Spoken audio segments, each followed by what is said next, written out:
Hey friends, we're back in the car.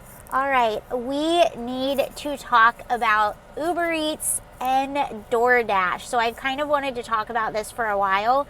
It's getting a little bit more well known right now, but as you all know, we've had kind of a border crisis.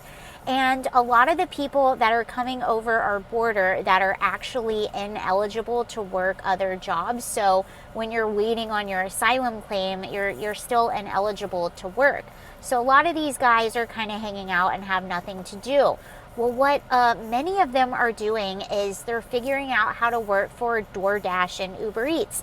Well, there's a problem with that too, because you do have to be authorized to work for DoorDash and Uber Eats. Well, what they're doing now, and they've been doing this for a while, I've known this has been a thing for a while. More people are waking up to this now.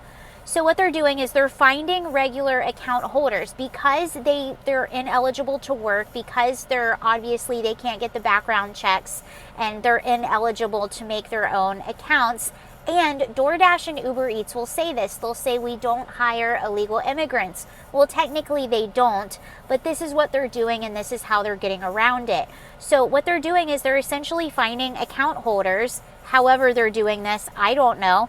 They'll get an account holder and they will pay that account holder a fee in order to be able to use their account. So let's say they find someone, they use their Uber Eats account. So that person using the account will keep about 85% of their earnings and then give 15% of their earnings to the account holder. And that's essentially a fee for using their account.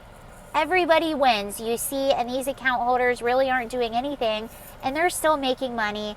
And these people who are in our country illegally are able to work and then make money. Obviously, there's a few issues with that. One of the main issues is safety.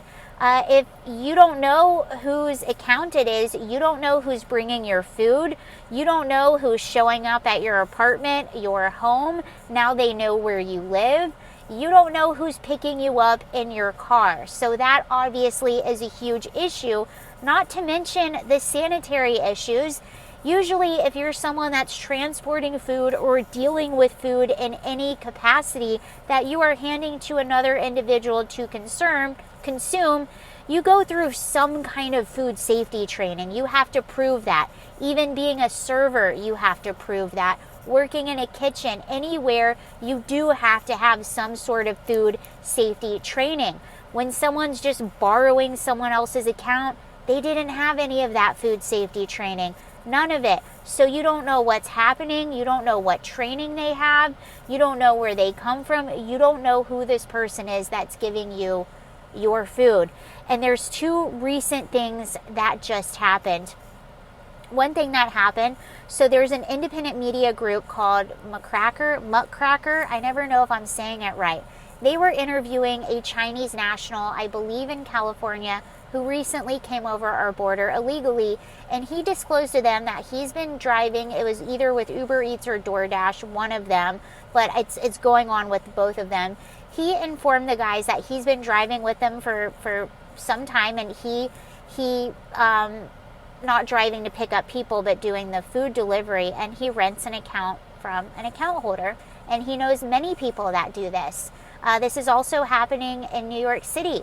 You have people that are renting accounts from others. That's why you see guys hanging out on every corner on their bicycles with their little food delivery pouches, whatever you want to call them.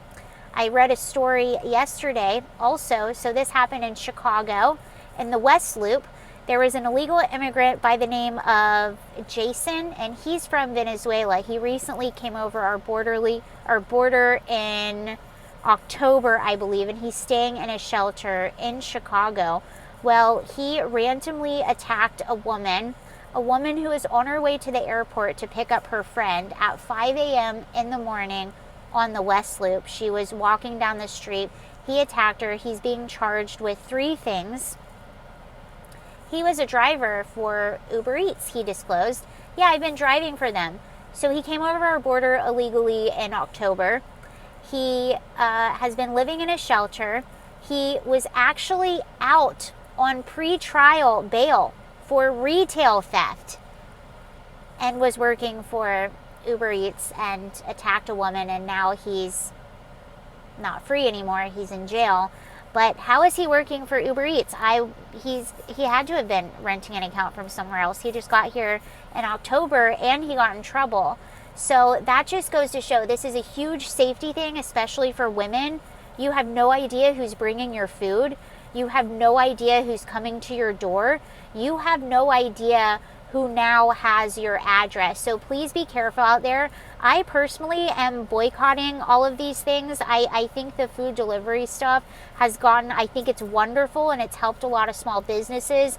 It helps a lot of people have a side hustle and to make money. But I do think it's getting a little bit out of control. I think we need to dial back the food delivery services and how much we order. And I think that Uber and DoorDash, they need to come out and they need to assure people, or they need to fix something so that they can see who's renting these accounts and who's not. This is a huge safety issue. And women, what you have to understand is that when you're ordering food, your picture goes with your name, and now that person has your address. So just keep that in mind. Anyway, thank you for watching. I'll see you guys later.